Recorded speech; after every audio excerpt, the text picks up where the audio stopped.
মাটির ঠিক 17 মিটার নিচে তখন চলছিল এক রুদ্ধশ্বাস অপেক্ষা। গুটগুটে অন্ধকারের বুক চিরে গর্জে উঠছিল 650 টনের এক দানব। মাটির ওপরে থাকা মানুষগুলো টেরই পায়নি নিচে ঠিক কী ইতিহাস তৈরি হতে চলেছে। আর তারপরে এলো সেই মাহেন্দ্রক্ষণ। কলকাতার পাতাল ছিঁড়ে কংক্রিটের শক্ত দেওয়াল ফুঁড়ে অবশেষে আলোর মুখ দেখল দানব আকৃতির টানেল বোরিং মেশিন দুর্গা। খাস ভিক্টোরিয়া মেমোরিয়ালের কুল ঘেঁষে তৈরি হয়ে গেল তিলোত্তমার এক নতুন রূপকথা। Joka Bibadibag purple line metro প্রকল্পের আন্ডারগ্রাউন্ড সুড়ঙ্গ তৈরিতে এলো এক ঐতিহাসিক অগ্রগতি।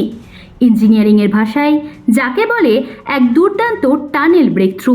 ঠিক 1 বছর আগে খিদিরপুরের সেন্ট টমাস স্কুলের জমি থেকে যাত্রা শুরু করেছিল এই দুর্গা।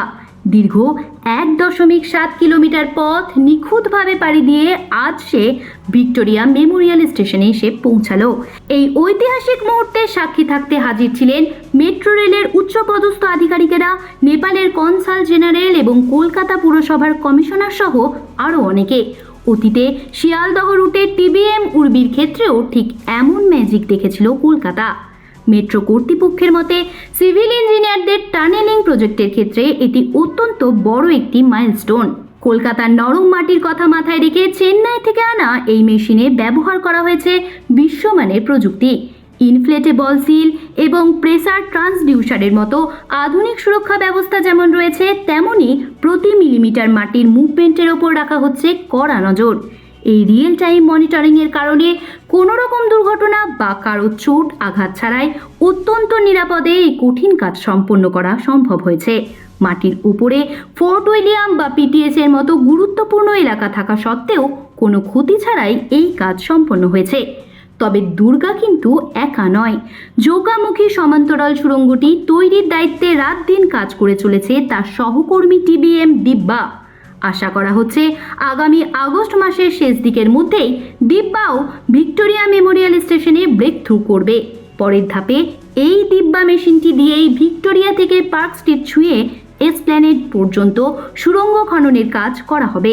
2026 সালের ডিসেম্বরের মধ্যে পার্ক স্ট্রিট পর্যন্ত টানেলের কাজ শেষ করার লক্ষ্যমাত্রা থাকলেও মেট্রো রেলের মূল পরিকল্পনা অনুযায়ী 2029 সালের ডিসেম্বরের মধ্যেই এই গোটা প্রজেক্টের কাজ সম্পূর্ণ করার লক্ষ্য নেওয়া হয়েছে।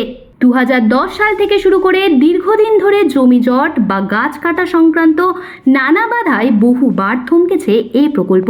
তবে সমস্ত আইনি জট এবং প্রশাসনিক বাধা কাটিয়ে এখন 100% সুরক্ষার সাথে এগিয়ে চলেছে পার্পেল লাইনের কাজ। চিংড়িঘাটার রেকর্ড গতির ওপর ভিক্টোরিয়ার এই সাফল্য কলকাতা মেট্রোর মুকুটে আরও একটি নতুন পালক জুড়ে দিল। মাটির নিচের এই অবিশ্বাস্য ইঞ্জিনিয়ারিং ম্যাজিক প্রমাণ করে দিল তিলোত্তমার লাইফলাইন আর থমকে থাকবে না। এবার শুধু সময়ের অপেক্ষা। খুব শীঘ্রই জোকা থেকে এসপ্ল্যানেড রুটে তীব্র গতিতে ছুটবে স্বপ্নের পাতাল রেল। জ্যোতি সরকারের রিপোর্ট, হেডলাইন্স কলকাতা। আনন্দ আর ভালোবাসার দীপ্তিতে গড়া সমুজ্জ্বল পরমা, ঠিক তোমারই মতো। শ্যাম সুন্দর কোম্পানি জুয়েলার্স, আগরতলা, উদয়পুর, ধর্মনগর, কলকাতা।